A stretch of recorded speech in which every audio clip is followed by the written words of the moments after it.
Hello CFDTers and greater fitness community. It's Michael from CrossFit downtown Atlanta with a workout of the day for Friday, June 5th. It's called Winner, and it is a 15-minute AMRAP of 3 movements, Pike Push-Ups, or if you have a spot, handstand push-ups, 30 jump tucks, so 15 Pike Push-Ups, 30 jump tucks, and 45 mountain climbers.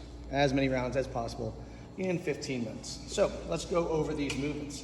We'll start with the Pike Push-Up and the handstand push-up if you have a wall that is stable enough for you to use. So the Pike Push-Up is a replacement for the handstand push-up when we don't have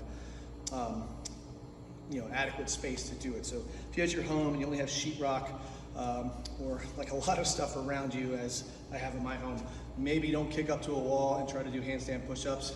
As soon as you hit the wall, the whole house shakes. So our Pike Push-Up is a pretty good alternative, and they are harder than you might think.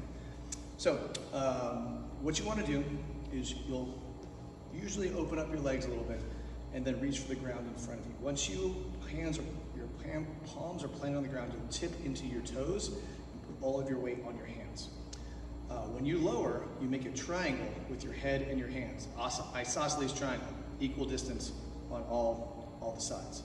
So basically looks like this from the top.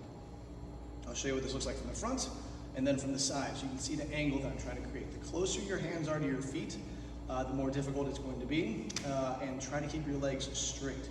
Obviously, flexibility is going to be an issue here. So I rock here into my toes. Now, get my butt as high as I can. I'm going to rock down and then press up, head through. From the side.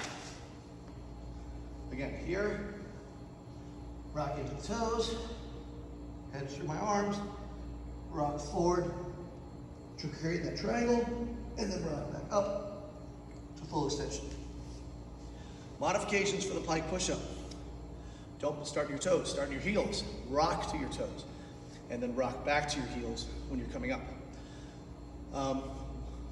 Increase the distance between your hands and your feet. So widen that. Lower that gives you a little less load overhead. So I'll show you what I mean. First one, also go wider with your legs. But here, watch my foot position on this one. I'm here, and instead of starting at my toes, starting down on my heels. I'm going to rock into my toes, and then rock back to my heels, essentially creating a kip, if you will. If that's still too difficult, we're going to walk our feet back. Same thing. Rock to the toes, and then rock back to the heels.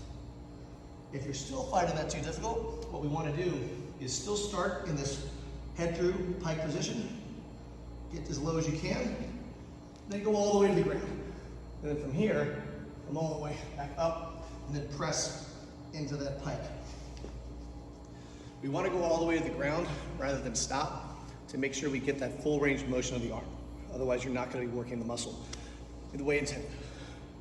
The handstand push-up, right here, you'll kick up, and again, this takes a little bit more practice, so I encourage you to practice this a little bit more before just trying it. But when you kick up to a handstand, arms are straight, like so. You'll step, and you're going to reach for the ground. There are no bent elbows when you are reaching for a handstand. Make sense? I'll show you what it looks like from the side right here. Nice and tight. Same thing, so now I'm going to commit all the way, kick the wall. If you're doing handstand push-ups, you want your fingertips to be about 6 inches or so away from the wall. That'll allow your head to get closer to the wall and create that same triangle. So I'm here, I'm going to kick up. There, 6 inches to a foot. Then lower yourself down. You can go straight,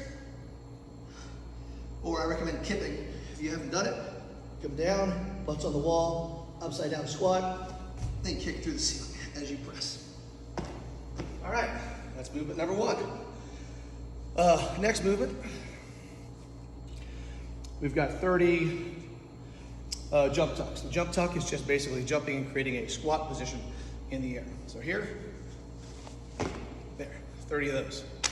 Last movement is the mountain climber. Should be very familiar with these by now. If you're not, that's okay. Starts here, one leg forward, switch, switch, switch. For the jump tucks, If you can't jump because you're in an apartment or a house that's gonna shake, we're gonna do tuck jumps or plank tucks. So you're here, and all you're gonna do is bring your starting plank here, there, here, there. That's our plank tuck. All right, guys, those are the movements for winter. 15-minute AMRAP, 15 pike or handstand push-ups, 30 tuck jumps, 45 mountain climbers. As many rounds as possible in 15 minutes. Hope you liked the video. Hope you liked the workout. If you do, please share with your friends. And please stay safe.